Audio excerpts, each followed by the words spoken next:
तो यहाँ पे देखेंगे ये आपकी स्टार्टअप सर्किट है, यानी फ्लाईबैक एसएमपीएस सर्किट का यूज़ किया गया है। यहाँ पे वाइपर आईसी है, वाइपर आईसी की ये पिनें क्या होती है, आपस में शॉर्ट होती हैं, और दो क्या होती है उसकी ग्राउंड होती है, 3-4 उसका क्या होता है सप्लाई, 4 नंबर बीडीडी होता है, यानी गेट होता है, इस मॉसफेट के गेट को चालू करेगा। और यहाँ पे आपका फीडबैक दिया होता है, ये फीडबैक होता है, आउटपुट का फीडबैक लेता है। इसका ऑप्टो कपलर यहाँ पे लगा हुआ है, आप देख सकते हैं, ठीक है जी। तो ये है सर्किट इसका। तो अभी क्या प्रॉब्लम क्या है, जब हम इसको सप्लाई देते हैं एसी, तो इसमें फॉल्ट क्या है कि अब हमारा 300 प्लस बन जा रहा है, लेकिन लॉजिक कार्ड पे हमारा कोई भी एलईडी वर्क नहीं कर रहा है।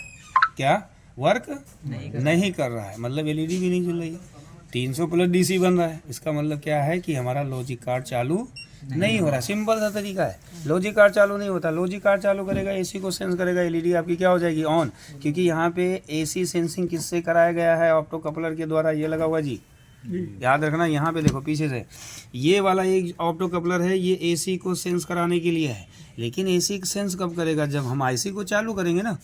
आईसी चालू कब होगी, जब उसको वोल्टेज मिलेगा। तो वोल्टेज कहाँ से मिलेगा, जब ये सर्किट आपका काम करेगा। ये आपका ट्रांसफार्मर है, इसमें 2 वाइंडिंग होती है, एक प्राइमरी होती है और एक आपका क्या होता है फीडबैक होता है।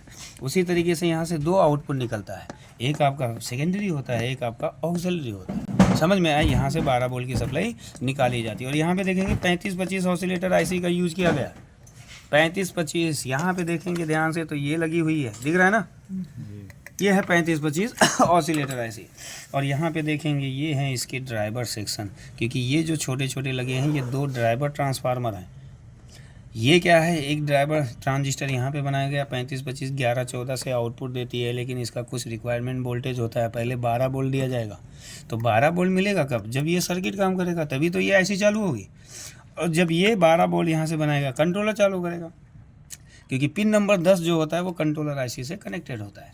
जब एमसीयू आईसी यानी कंट्रोलर आईसी एसी को सेंस कर लेती है, तभी पिन नंबर 10 को लो करती है। और जब पिन नंबर 10 लो होगा तो 11-14 से पीडब्ल्यूएम का पल्स आउट होता है, और यहाँ पे एक अल्टरनेटिव सर्किट ऑन हो जाता है, मतलब एक बार ये चालू होगा, एक बार ये, इस तरीके से ऑन ऑफ होता है।